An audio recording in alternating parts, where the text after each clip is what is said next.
In this screencast, we're going to show you how you can export data from viingx to an external file format.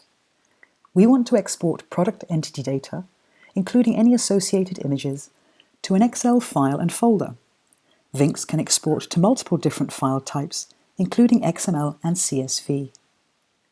Once we have logged into viingx, we can navigate to the product entities and select the relevant products.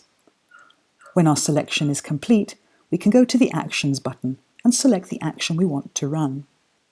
Actions can be defined as part of system administration. One of our options here is to export to Excel. Normally, this action will trigger a process in the background. However, for the purposes of this screencast, we will show the process step by step.